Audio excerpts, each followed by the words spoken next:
Bonjour. Bon, j'ai choisi pour vous faire une petite chronique littéraire aujourd'hui, un petit filtre funny parce que bon, voir les murs blancs de mon bureau, c'est pas forcément dépaysant. Alors, je vais vous parler aujourd'hui du livre que je lis depuis des mois, bien sûr en parallèle avec plein d'autres, mais qui est celui-ci. Alors, vous le voyez à l'envers, hein, je pense, avec la vidéo, mais vous allez comprendre si vous êtes très fort. Donc, en fait, ce sont des extraits des lettres choisies de George Sand. C'est assez énorme, hein, c'est une édition Gallimard. En fait, il y a 434 lettres voilà, dans ce recueil de correspondance qui balaie toute la vie de George Sand, c'est-à-dire que les premières lettres commencent, elles sont écrites quand elle a 15-16 ans, jusqu'à la veille de sa mort.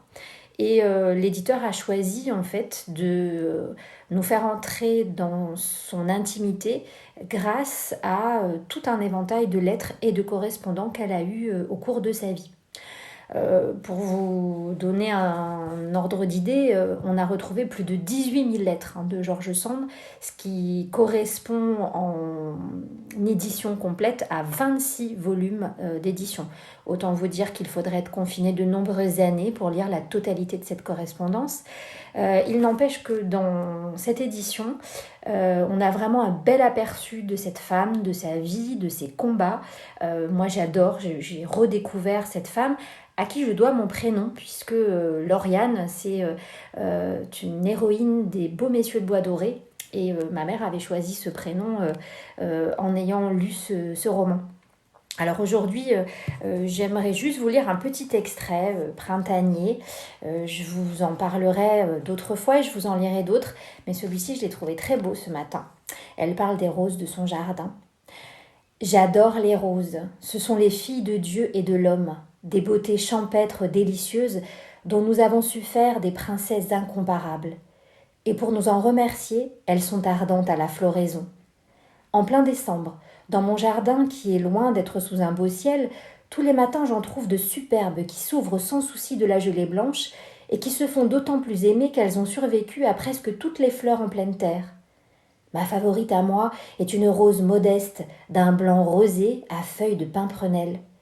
Je la vois rarement dans les jardins et jamais sur les catalogues. Elle n'est plus de mode et puis elle est si épineuse qu'on a de la peine à l'accueillir. C'est celle qui a le ton le plus fin et le parfum le plus délicat. Après elle vient pour moi la rose thé, blanche à cœur verdâtre. Celle-ci ne sent que le thé, mais elle brave la gelée à glace, et j'ai une grande reconnaissance pour ces courageuses beautés qui charment généreusement nos tristes hivers de France. Donc voilà un petit extrait de sa correspondance. Évidemment, ce n'est pas représentatif.